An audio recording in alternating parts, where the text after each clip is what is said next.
네, 안녕하세요. 매일 아침 빠르게 만나는 미국 주식과 테슬라 소식 트라운 TV입니다. 자, 오늘 나스닥이 좀 크게 빠졌습니다. 현재 빅테크 기업들의 실적 발표가 이어지고 있는데 그간 주가가 많이 올라서였을까요? 이에 따라서 테슬라도 오늘 4%대 하락을 보여주었는데 마냥 부정적인 부분만 있었던 것은 아닙니다. 오늘 빅테크와 테슬라에게 있어서 어떠한 긍정적인 부분이 있었는지 자세히 알려드리도록 할게요. 오늘도 인사이트 가득한 소식들이 많으니까 시청하시기 앞서 구독과 좋아요 알람 설정 꼭 눌러주시기 바라겠습니다. 미국 잔여당 간단히 살펴보도록 할게요. 나스닥이 드디어 크게 빠지는 모습을 연출했습니다. 오늘 무려 1.57%나 빠졌는데 역시나 주요 요인은 제롬 파월 연주의장이 제공을 했죠. 60년물 국채금리를 보면 최근 이렇게 급반등하는 모습이 나오고 있습니다. 한 3.9%대까지 떨어졌던 게 4.1%까지 단 이틀 만에 폭등을 해버렸어요. 자, 어제 10월 30일 한국 시간 새벽 3시경에 미 연준 페드는 금리 인하를 단행을 했고 역시나 최대 하두는 12월 달 추가 금리 인하 여부였죠. 자, 이것에 대해서 파월 연주의장은 강력한 매파적 발언을 했습니다. 시장 참가자들은 12월 금리 인하 확률에 대해서 90%대나 높게 점치고 있었어요. 하지만 파월 연주의장의 매파적 발언에 따라서 이 확률이 67%까지 떨어졌고 오늘 새벽에 확인해 본 바 74.8% 정도로 나오고 있습니다. 자, 이에 따른 실망감이 오늘 나스닥 주가를 하락시켰다라고 볼 수 있겠는데 최근에 너무 급등세를 보여주었죠. 기술적으로도 쉬어갈 수 있는 구간이라고 볼 수 있겠습니다. 자, 솔직히 파월 연주의장의 매파적 발언이 없었더라면 나스닥과 미국 증시의 상승세는 지속이 될 법도 했어요. 어제 미중 정상회담이 우리나라 부산에서 열렸습니다. 여기 보시면 관전 포인트들이 있는데요. 굉장히 긍정적인 소식들이 있었죠. 자, 이번 미중 정상회담은 2019년 일본 오사카 G20 정상회담 이후 약 6년 만에 이루어진 회담이라서 세계의 관심을 끌었습니다. 일단 결론적으로 말씀드리자면 11월 10일까지 휴전을 선언했다라고 보시면 되겠어요. 한 90분간의 미팅이 있었는데 서로가 서로에게 내밀었던 협상 카드는 모두 회수했다라고 보면 되겠습니다. 무역 긴장 완화에 큰 도움을 주었다라고 볼 수 있겠고요. 이에 따라서 트럼프는 내년 4월에 중국을 방문을 하고 이외 시진핑도 미국에 방문하기로 합의를 했어요. 어쨌든 그간 우려되었던 대립 카드들이 모두 무효화됐다라고 보면 되겠고요. 자, 이런 것을 보면 소위 짜고 치는 고스톱 같기도 해요. 어쨌든 정치적 불안이 발생한다라고 하면 좋은 매수 기회로 삼으실 필요가 있을 것 같습니다. 중요한 점은 일단 각국의 수장들이 화해를 했기 때문에 밑에 실무진들이 11월 10일까지 좋은 협의를 이어갈 필요가 있겠죠. 미국과 중국이 좋은 합의를 했지만 그간 미국 증시가 너무 빠르게 올라왔기 때문에 호재보다는 악재를 우선 많이 반영하는 것 같아요. 자, 하지만 그럼에도 불구하고 아직까지 12월 달 금리 인하 확률은 70%대로서 낮은 수준이 아닙니다. 자, 그리고 이에 더불어서 어제와 오늘 M7 종목 중에서 엔비디아와 테슬라를 제외한 굵직굵직한 형님들의 실적 발표가 있었는데 저는 일단 실적이 모두 괜찮았다라고 평가를 하고 있습니다. 어제 장 마감 이후 실적을 발표했던 메타는 비록 일회성 손실 때문에 EPS가 낮게 나왔지만 매출도 계속해서 성장하는 흐름을 보여주었고요. 마이크로소프트는 매출과 EPS가 모두 지속 좋아지는 모습이 나오고 있죠. 자, 언론에서는 메타 마이크로소프트 실적 발표 이후에 주가가 어느 정도 크게 하락을 했어요. 2.9% 마이크로소프트 하락. 메타는 무려 오늘 11%는 하락을 보여주었는데요. 자, 모두 다 캐펙스 즉 자본적 지출의 우려를 표명하고 있습니다. 마이크로소프트는 회계연도 1분기에 무려 캐펙스를 350억 불이나 썼다라고 하는데 거의 우리 돈 50조 원 수준이라고 볼 수 있겠는데 이게 모두 AI 투자에 쓰였다라고 하고요. 메타 역시 올해 말까지 설비 투자 규모가 720억 불에나 달한다라고 합니다. 거의 우리 돈 100조 원 수준이라고 볼 수 있겠죠. 그리고 내년에는 이것보다도 훨씬 더 많이 자본적 지출이 있을 거라는데 기존 전망치인 1050억 달러를 크게 상회하는 수준이 될 거라고 해요. 그러니까 우리 돈 140조 원, 150조 원 이렇게 돈을 쓰겠다라는 거죠. 자, 메타는 지금 현금이 많이 필요하기 때문에 이번 실적 발표 때 36조 원, 우리나라 돈 36조 원 규모의 회사채 발행을 추진한다라고 합니다. 자, 빚을 내서까지 AI 투자를 하겠다라고 하고 있는 거예요. 자, 이에 따라서 시장은 메타의 과도한 지출을 우려하면서 시총이 무려 우리 돈 280조 원이나 빠진 하루를 연출을 해버렸습니다. AI 투자를 100조 원 이상 단행을 하고 있는데 시총은 하루 만에 280조 원이나 증발해본 거예요. 자, 메타, 마이크로소프트, 구글, 테슬라 뭐 이런 기업들이 올해만 AI 인프라 구축에 총 5,600조 원이나 쓴다라고 합니다. 엔비디아의 매출액이 늘어나는 소리가 들리는데요. 저는 이를 나쁘게만 볼 일은 아니라고 봅니다. 반대로 생각해보면, 자, 이런 빅테크들만큼 강력한 현금 흐름을 통해서 AI 투자를 선제적으로 단행할 수 있는 기업은 없다라고 해도 과언이 아니에요. 미래의 패권은 AI를 장악한 기업과 국가로부터 나올 것입니다. 자, 모두 다 미국이라는 국가가 밀어주고 있다라고 해도 과언이 아니에요. 오늘 나스닥 주가가 하락을 했지만 장 마감 이후 아마존과 애플의 실적 발표도 괜찮았습니다. 애플의 실적을 먼저 보면 매출액은 어느 정도 정체가 되어 있긴 해요. 하지만 이번 3분기 매출액은 전년 동기 대비 8% 성장을 했고 기관들의 컨센서스도 비트를 했습니다. EPS도 기관 컨센서스를 비트를 했어요. 애플 매출액의 50% 비중을 차지하는 아이폰 판매도 나쁘지 않았습니다. 실제로 아이폰 판매는 예상치에는 못 미치는 수준이 나오긴 했어요. 특히 중국에서의 판매량이 좀 신통치 않긴 했는데 애플은 매년 한 10월 달 정도에 신제품을 발표를 하는데 이번에 아이폰 17이 나왔는데 자, 이번 3분기에 신제품 판매량은 시기상 많이 반영이 되지 않았습니다.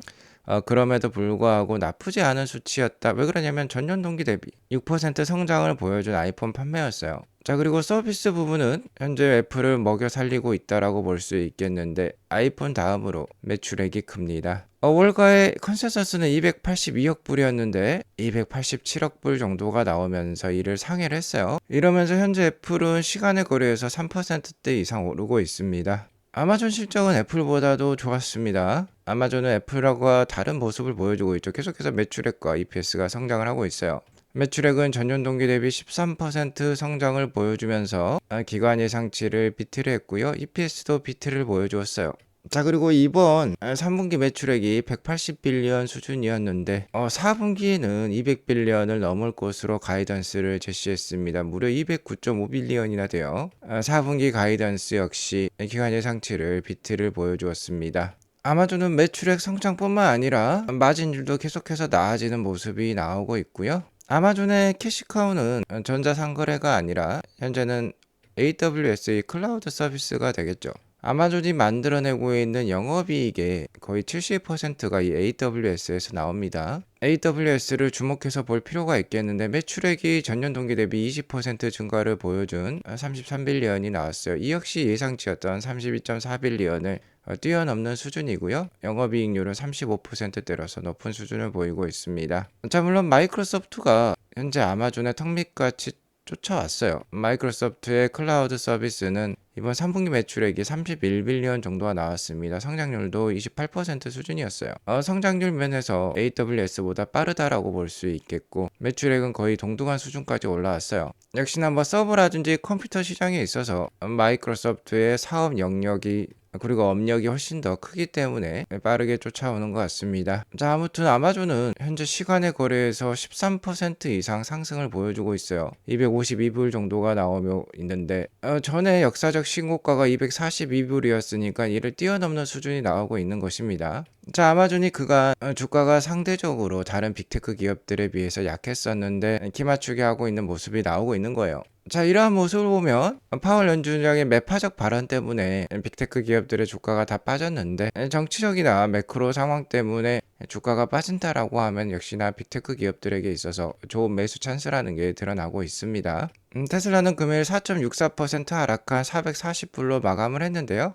금일 빅테크 기업 위주로 나스닥이 크게 빠지면서 같이 하락을 했다라고 보면 되겠습니다. 자, 하지만 이에 더불어서 제가 어제 방송에서 4분기 우려사항 두 가지를 알려드렸었죠. 자, 첫 번째는 역시나 로보택시의 확장 속도가 되겠습니다. 테슬라의 홈그라운드라고 볼 수 있는 텍사스 오스틴에서 웨이모의 로보택시는 굉장히 자주 볼 수 있지만 테슬라의 로보택시는 많이 볼 수 없었다라는 게 목격이 되고 있는데요. 실제로 이와 관련해서도 The Information에서 우려를 하고 있는 뉴스 보도가 있었습니다. 일론 머스크는 올해 연말까지 미국인 절반이 테슬라의 로보택시를 쓸 수 있도록 하겠다라고 얘기를 했지만 일론 타임이라는 게 분명히 있죠.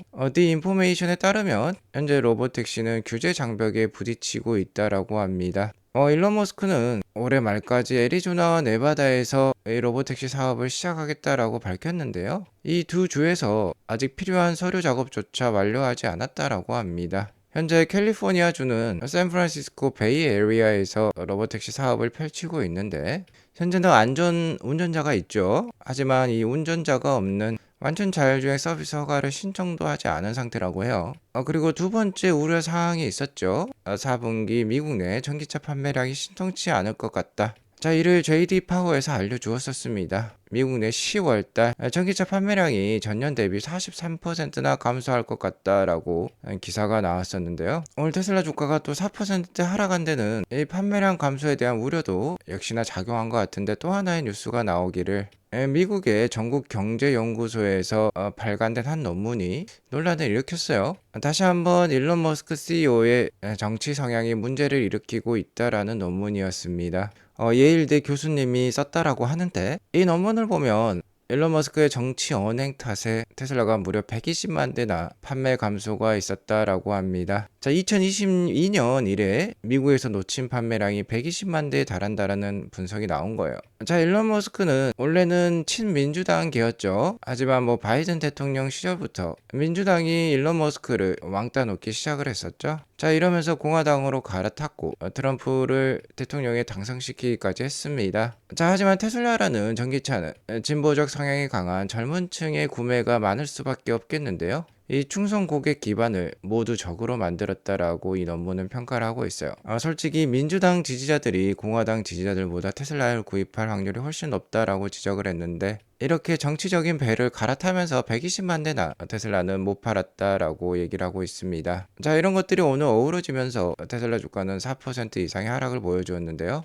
솔직히 오늘은 이런 기사들보다는 시장이 빅테크 위주로 하락을 했기 때문에 같이 하락했다라고 보면 되겠고요. 일단 저 개인적으로는 11월 6일 테슬라 주주총회 전후로까지는 테슬라 주가가 강할 가능성이 높아 보이긴 합니다. 일단 이미 일론 머스크와 테슬라는 완전 자율주행 달성을 확신을 하고 있는데요. 자, 이러한 상황과 테슬라의 발전에 불을 붙일 이벤트가 하나 있죠. 바로 11월 6일 주주총회가 되겠습니다. 아무래도 이날 최대의 화두는 CEO 보상안 통과가 되겠는데요. 이 보상안이 통과가 되면 테슬라 주가가 강세를 보일 가능성이 높아요. 자, 그리고 이 CEO 보상안이 통과될 가능성이 높을 것으로 예상이 되는데 이와 관련된 강력한 힌트를 일론 머스크가 직접 주고 있습니다. 일론 머스크의 X 플랫폼 내 이 프로필을 보면은 여기에 자그마하게 votetesla.com이라는 링크가 있어서 이 링크를 누르면 주주총회 전에 투표에 참여를 할 수 있었는데요. 이 votetesla.com을 지워버렸어요. 어제 오후 2시 일론의 프로필이 되겠는데 자, 이 말인즉슨 Daddy is very much home이라는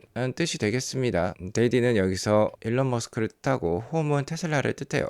자신의 집에 초집중하는 아빠를 뜻한다라고 볼 수 있겠는데 일론 머스크가 테슬라에 초집중한다라는 뜻이 되겠습니다. 자, 이것에 대해서 한 인플루언서 분께서 일론 is locked in이라는 표현을 썼어요. 일론이 락인되었다라는 뜻이 되겠는데요. 일론의 프로필 사진을 보면 뭔가 철판이 하나 나오고 있는데 이는 테슬라의 완전 자율주행 전용 모델인 사이버캡의 천장 상판이 되겠습니다. 자, 이 상판의 이미지는 테슬라의 팔로알토 연구소에서 일론 머스크가 사진을 찍어서 이렇게 올렸다라고 해요.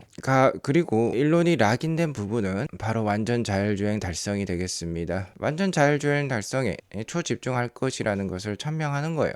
자, 일론이 락인되었다라는 표현에 일론 머스크 역시 예스로 답하면서 이 인플루언서 분은 테슬라 주가가 불리시할 것 같다라는 이모티콘을 올리기도 했어요. 자, 이게 바로 어제 오후 6시였습니다. 자, 그러니까 어제 오후 2시에 먼저 votetesla.com을 지우면서 자, 이미 승부는 난 것처럼 지금 힌트를 주고 있는 거예요. CEO 보상안은 통과가 될 것 같고 나는 이제 테슬라의 완전 자율주행 달성에 초집중하겠다라는 것을 천명한다라고 볼 수 있겠죠. 자, 참고로 어제 이번 에이펙 회의에 젠슨왕 엔비디아 CEO도 참석을 했었죠. 자, 그리고 서울에서 이재용 삼성전자 CEO와 정의선 현대자동차 CEO가 만났었어요. 자, 세 사람의 관계가 좀 재밌죠. 삼성전자는 엔비디아를 고객사로 두고 있고 엔비디아는 현대차를 고객사로 두고 있습니다. 테슬라가 하루가 다르게 완전 자율주행을 달성을 해나가고 있는데 현대차는 이렇다 할 모습을 못 보여주고 있죠. 이러면서 엔비디아의 AI 솔루션을 가져와서 현대차 역시 자율주행을 달성을 해보려고 하고 있는데요.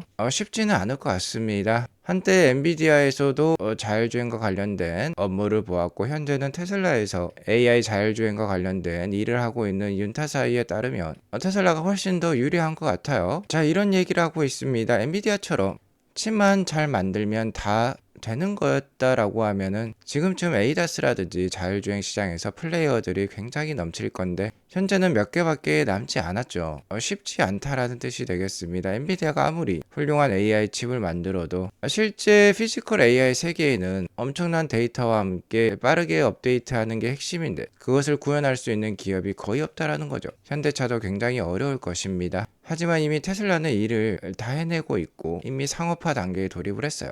자, 앞서 보셨듯이 빅테크 기업들의 실적은 좋았고 테슬라는 타의 추정을 불허하는 피지컬 AI 기술을 가지고 있습니다. 계속해서 미국 증시와 특히 빅테크와 테슬라에 대한 관심은 필요할 것 같아요. 오늘 이것으로 방송을 마치겠고요. 오늘 방송이 도움이 되었으면 구독과 좋아요 알람 설정 꼭 눌러주시기 바라겠습니다. 행복한 하루 보내시기 바라겠습니다. 감사합니다.